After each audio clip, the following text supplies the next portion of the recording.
नमस्कार लाडक्या बहिणींनो, DS news मराठीच्या नवीन व्हिडिओमध्ये सर्व लाडक्या बहिणींचा हार्दिक स्वागत आहे। मुख्यमंत्री माझी लाडकी बहीण योजनेअंतर्गतचा पुढचा हप्ता कधी येणार, याचबरोबर महिलांच्या माध्यमातून बरेच सारे प्रश्न केले जात होते की मार्च महिन्याचा हप्ता असेल, एप्रिलचा हप्ता असेल आणि हा चालू असलेला मे महिना, या मार्च एप्रिल मे महिन्याचे एकूण 4,500 रुपये एकत्र येणार का, आणि याचबरोबर येणार नसेल तर मग मार्च आणि एप्रिलचे 3,000 तरी एकत्र येणार का, याचबरोबर कोणत्या महिला पात्र कोणत्या महिला अपात्र, या व्हिडिओच्या माध्यमातून सर्व आपण मुख्यमंत्री माझी लाडकी बहीण योजनेअंतर्गतच्या प्रश्नाचे उत्तर आपण घेण्याचा प्रयत्न करणार आहोत।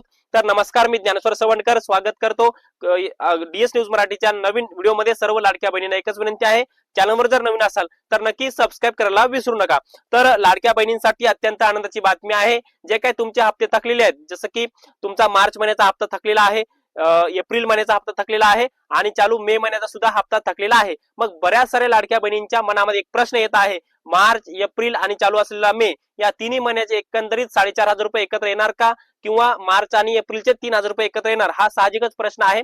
परंतु याच्यामध्ये आपण जर पाहिलं तर बऱ्याच साऱ्या महिला केवायसी मुळे, एका कुटुंबामध्ये दोन पेक्षा अधिक महिला असल्यामुळे किंवा काही इतर कारणामुळे महिला अपात्र केलेल्या जवळपास 54 लाख महिला राज्य सरकारच्या माध्यमातून, महिला व बाल विकास खात्याच्या माध्यमातून 54 लाख महिला मुख्यमंत्री माझी लाडकी बहीण योजनेअंतर्गत त्यांना वगळण्यात आलेला आहे, त्यांना ते हप्ते येणार नाहीत।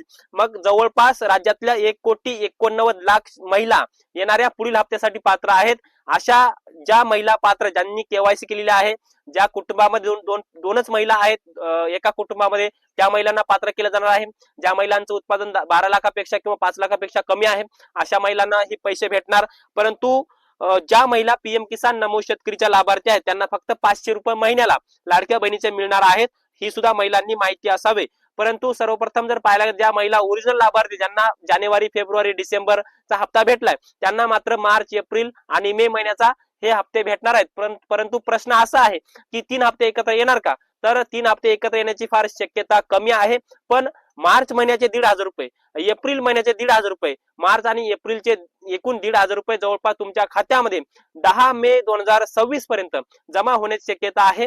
याचबरोबर महिला व बाल विकास खात्याच्या माध्यमातून, म्हणजे महिला व बाल विकास मंत्री आदित्य तटकर यांच्या माध्यमातून अशी कुठली स्पष्ट माहिती दिलेली नाही, परंतु मुख्यमंत्री माझी लाडकी बहीण योजनेच्या मार्च आणि एप्रिलच्या हप्त्यासाठी राज्यातल्या 1,89,00,000 महिला पात्र आहेत। या महिलांच्या खात्यामध्ये मार्च महिन्याचे 1,500 रुपये, एप्रिल महिन्याचे 1,500 रुपये, असे एकूण 3,000 रुपये या महिलांच्या खात्यामध्ये जमा होणार आहेत। आणि या हप्त्यासाठी जवळपास मार्च आणि एप्रिलच्या हप्त्यासाठी एकूण 6,500 ते 7,000 कोटींची तरतूद राज्य सरकारने केलेली आहे। आणि एकूण पूर्ण एका वर्षाच्या मुख्यमंत्री माझी लाडकी बहीण योजनेच्या हप्त्यासाठी, एका वर्षाच्या एकूण 12 हप्त्यासाठी जवळपास 45,000 कोटींची तरतूद राज्य सरकारच्या माध्यमातून करण्यात आलेली आहे।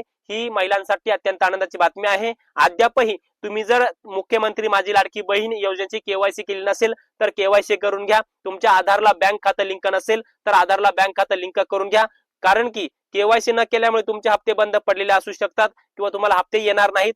याचबरोबर तुमच्या आधारला बँक खातं लिंक नसेल तर तुम्हाला मुख्यमंत्री माझी लाडकी बहीण योजनेचे पैसे येणार नाहीत, कारण की संपूर्ण राज्य सरकारचं कुठलंही अनुदान असू द्या, कुठलीही योजना असू द्या, ते पैसे जर यायचे असेल तर तुमच्या आधारला बँक खातं लिंक असलं पाहिजे। ते जर नसेल तर कुठल्याही योजनेचा लाभ तुम्हाला होणार नाही। त्यामुळे तुमच्या आधारला खातं लिंक आहे का ते तपासा। खातं लिंक असेल तर काही करू नका, खातं लिंक नसेल तर लवकरात लवकर डीबीटी तुमचं खातं लिंक करून घ्या, कारण की राज्य सरकारच्या माध्यमातून, शासनाच्या माध्यमातून डीबीटी म्हणजे डायरेक्ट बेनिफिट ट्रान्सफर, थेट हस्तांतरण लाभाद्वारे तुमच्या खात्यामध्ये हे पैसे ट्रान्सफर होत आहेत। त्यामुळे ते लवकरात लवकर काम करून घ्या। आणि तुमचे जर मागचे काही हप्ते थकलेत, म्हणजे तुम्ही सगळे काम ओके केलेत, तुम्ही मुख्यमंत्री माझी लाडकी बहीण योजनेअंतर्गत पात्र आहेत, तरी पण तुम्हाला डिसेंबर जानेवारी फेब्रुवारी महिन्याचे हप्ते भेटले नसतील तर तुम्हाला या येणाऱ्या हप्त्याबरोबर संपूर्ण मुख्यमंत्री माझी लाडकी बहीण योजनेचे हप्ते येणार आहेत।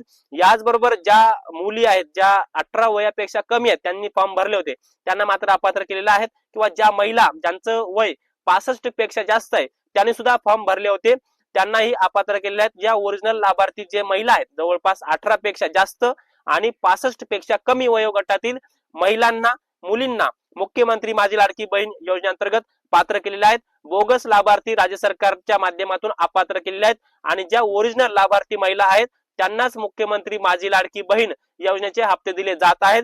दुसरा प्रश्न महिलांचा असा आहे की राज्य सरकारने सांगितलं होतं की 1,500 रुपये ऐवजी आम्ही 2,100 रुपये महिलांना देणार, मग त्याचं काय झालं? तर राज्य सरकारने कुठलंही मुख्यमंत्री माझी लाडकी बहीण योजनेअंतर्गतच्या निधीमध्ये वाढ केलेली नाही, हे मात्र स्पष्ट आहे. परंतु जे मार्च आणि एप्रिलचा जो हप्ता थकीत आहे तर तो 10 मे पर्यंत किंवा जास्तीत जास्त 15 मे पर्यंत महिलांच्या खात्यामध्ये एकत्रित 2 हप्त्याचे 3,000 रुपये महिलांच्या खात्यामध्ये जमा होणार आहेत.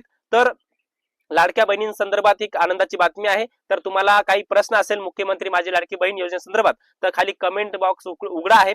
खाली कमेंट बॉक्समध्ये नक्की आपले प्रश्न लिहा. तुमच्या प्रश्नाचे उत्तर आम्ही नक्की देण्याचा प्रयत्न करूयात. धन्यवाद.